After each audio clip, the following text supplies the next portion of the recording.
Hello, my name is Eich, and this is the earliest civilization's construction influence on modern architecture for Professor Anne Borella. The image to the right is the Colosseum in Rome. Note the arches and the three levels with Doric, Ionic, and Corinthian columns. The use of the Roman arch is evident right here in Miramar Beach with this natural-looking rock formation that serves as an entrance to a donut store in the shops at Sandestin, and an Italian restaurant next door called Tuscany. Obviously, the Roman influence continues to this day. New radiocarbon dating has revealed that vast wooden palisades at Avebury, Wiltshire, are more than 800 years older than experts previously thought. When first discovered 30 years ago, they thought they were built in 2500 BC, making them the same age as the Stonehenge just 20 miles down the road. Earliest civilizations, Neolithic megalith structures, menhirs, dolmens, and cromlechs, stone circles, show that ancient people were building usable structures using the first components of construction.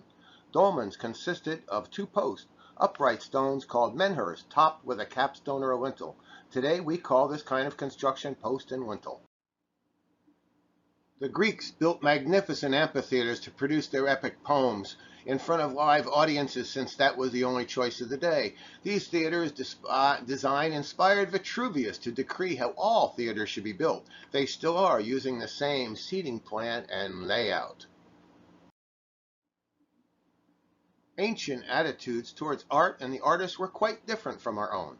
The most famous building of antiquity is not associated with its architects, Ictinus and Callicrates, but with Pericles, the politician whose clever financing made the Parthenon possible. And Phidias, the sculptor, practiced a trade no self-respecting.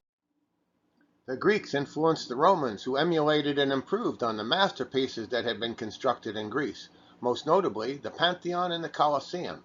The oculus in the Pantheon has been used in London's Royal Albert Theatre and the Capitol Building in Washington, D.C. The Colosseum in Rome seated 50,000 people and had three tiers, a Doric, Ionic, and Corinthian, which was the favorite of the Roman citizens. There was a subfloor where the participants would prepare until showtime. This was copied throughout the Roman Empire. The best preserved example is in Nimes, France.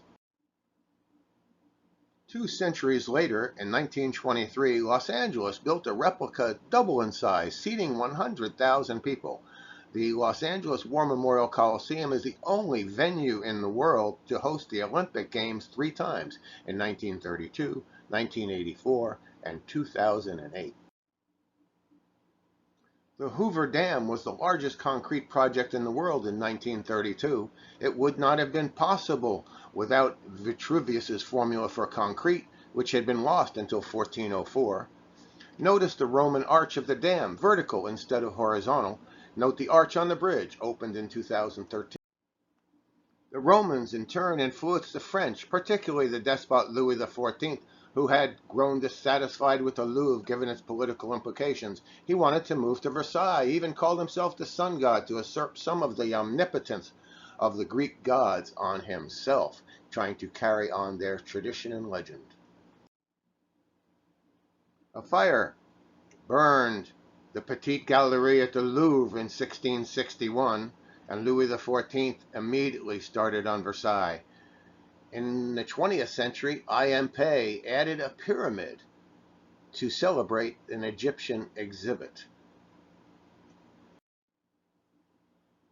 King Louis XIV famously identified himself with the sun god Apollo, and this splendid gallery was the first tangible representation of that image.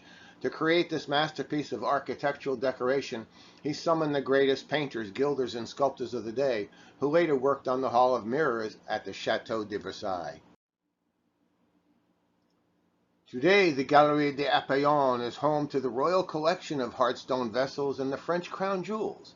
At 23, Louis XIV chose the sun god as his emblem, and so this became the theme of his new gallery, named after Apollo, the Greek god of the sun and the arts, a gallery fit for a sun king. Versailles was built by 36,000 laborers over 20 years, 12 miles from Paris. The incomparable, luxurious, gilded Hall of Mirrors got its inspiration from the Louvre, which got its inspiration from the Roman columns, arches, and ceilings from the great cathedrals that were built in Florence, Rome, and Venice.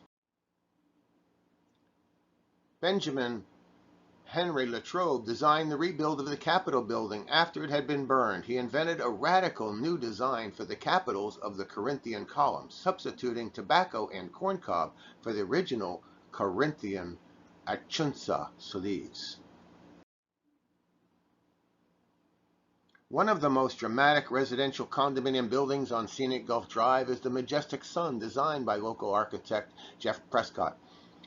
His dramatic use of the arch separates the two buildings and creates a feeling of open space, open to the Gulf and the golf course behind. Nearby at Seascape, Jeff designed aerial dunes to look like Roman temples atop the tall edifice. Note the columns and the architectural details that emulate that which we saw in Rome. The interiors also reflect this style and is very popular. In residential neighborhoods, you will see the use of columns in an arch for entryways and Palladian windows named after Palladia, Thomas Jefferson's favorite architect, and who inspired Jefferson's ideas for Washington, D.C. This is a neighborhood in South Walton called Tuscany. You can see the obvious Roman fountain influenced the paved streets, the rock fronts, the arch covering entryways, and concealed courtway. Very much like Rome, period. So the influence of Rome continues to this day. Thank you.